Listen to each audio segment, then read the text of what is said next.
not all repairs have to be complex to be enjoyable or worth doing. Sometimes you can just do it because someone wants you to do it, or because it's just plain fun. Here's a classic example. My wife has given me a little project to do. As you can see, it's one of those little crystal things that have LEDs underneath it, and this is sort of like a little fairy type person.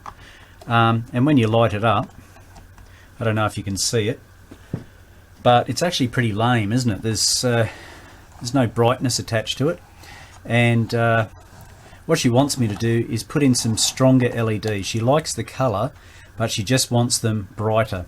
So I've been able to get some LEDs here. As you can see, these the brightness of them is a lot stronger. So I'll install those, and I'll just show you how to fit LEDs.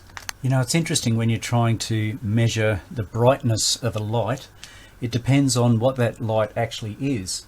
For instance, if you're measuring candle power, you've probably heard that term before, one candle is equal to one CD, and that's the measurement that they tend to use.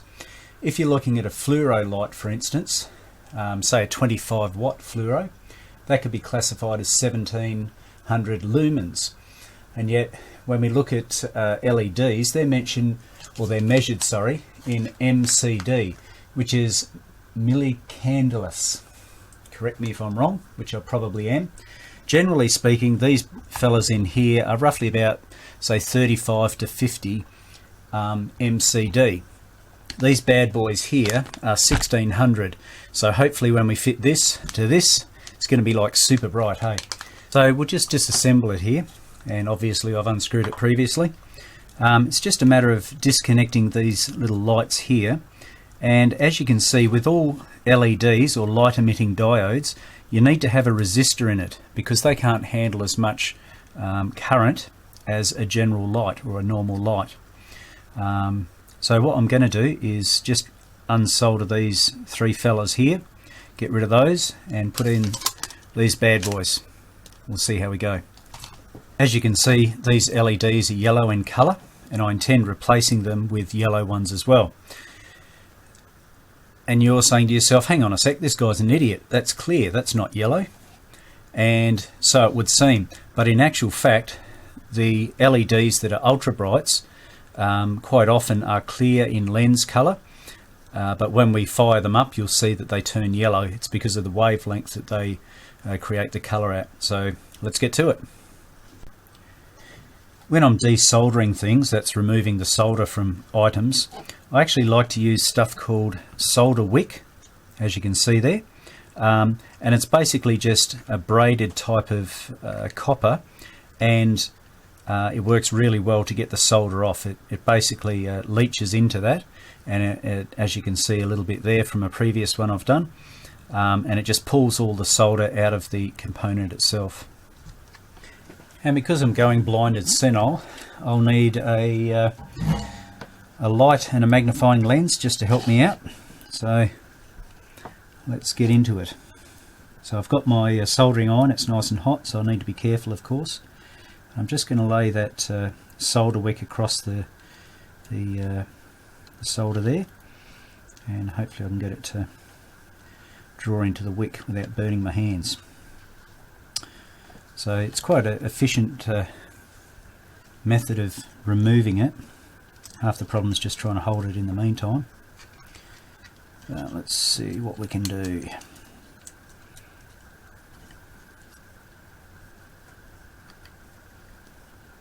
So you just run it up against it. You can see the solder leach into the wick there, and it does quite a nice job.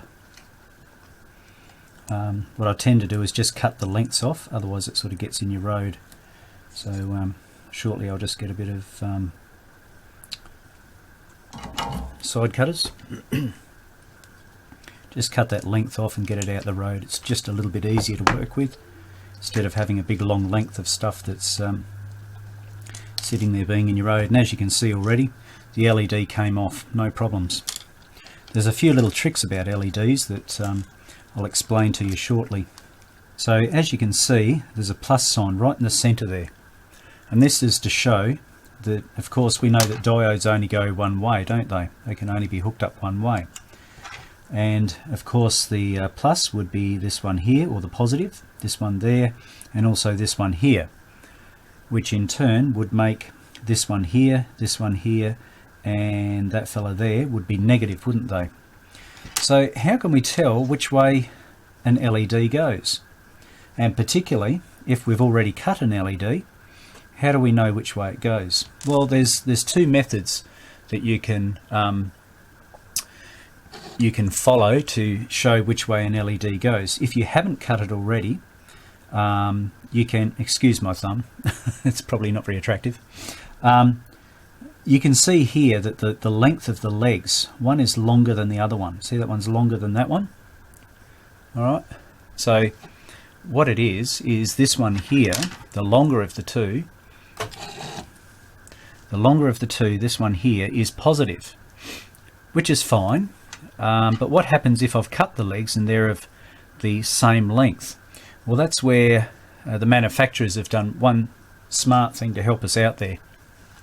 On our yellow ones that we've cut, as you can see, the length of the legs is the same. So how do we know which is positive and which is negative? Well, if we gently turn this around, let's get it in camera. If you have a look at it here, you can see that there's actually a flat on one side. Just bear with me, I'll find it for you. There it is. There's a flat right there. Might be a bit hard for you to see, but there's a flat right there. If there's a flat, that means that that is the negative side.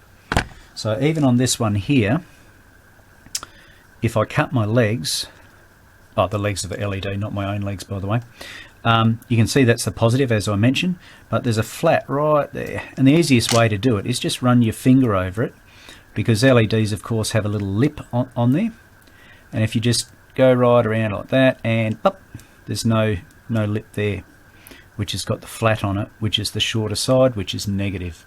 So that's how we're going to hook it up. Positive is that one there, so that will be in through there. That's my positive. So what I'll do is I'll just quickly chuck some solder on these just for starters, and we can adjust the height later. It's just to get it in position because it's a little bit wobbly at the moment, and I just want to solder it in place.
How does that compare to what we had before? Let's just turn it on and have a look.